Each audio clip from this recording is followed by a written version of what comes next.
Hello, everyone. Once again, it is becoming harder and harder to find news about Ukraine in American sources. So much so that I have added some Polish sources to my list. I asked a friend who lives in Poland to recommend a good one, and he did. So this is frankly outrageous, and I am shocked because this is one of the most crucial events globally going on right now that threatens pretty much the entire world. And I'm not the only one who thinks so. So this is just one opinion, about Putin's intentions that, to everybody who says, oh, Ukraine just should give some of its land up to Russia to stop them.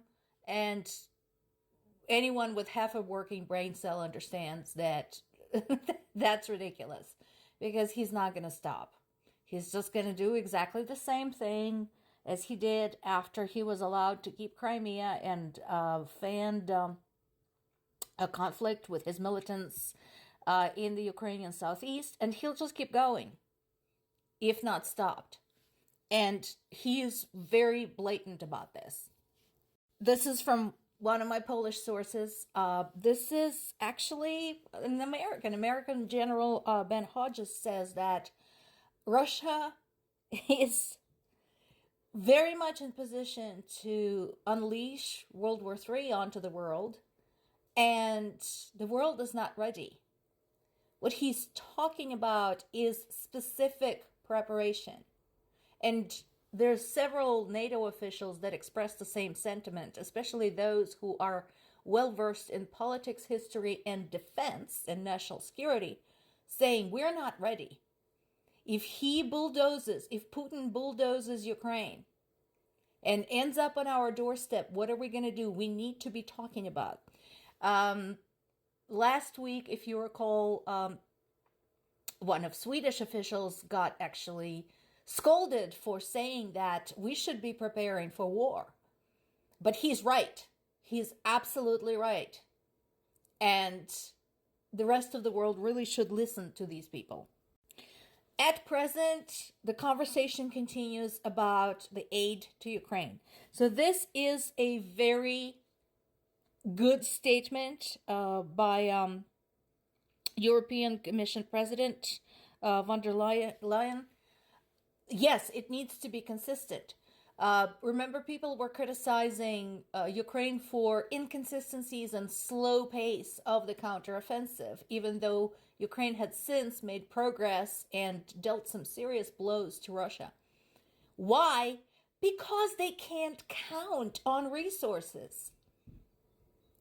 You can't even plan a sit-down dinner without knowing what you have, what needs to be purchased, how much money you have to spend. And here you are expecting a country to defend itself under these conditions. So, yeah, she is absolutely right. The aid needs to be present and consistent. This was an interesting bit here, talking about the observations of the war. And this is one of those kind of infuriating bits where we know that our European allies and our American allies are up there watching, but they cannot intervene at this time. So this particular one is talking about a French operation to keep an eye, quite literally, on what is going on in Ukraine, what's going on the ground. And that is, by the way, how we have the images that we have of what is going on. The useful part about it is that because of the very well developed technology, we have very clear imagery, we have videos. So anytime Russia starts lying about something, it's very easy to disprove because we have documentation.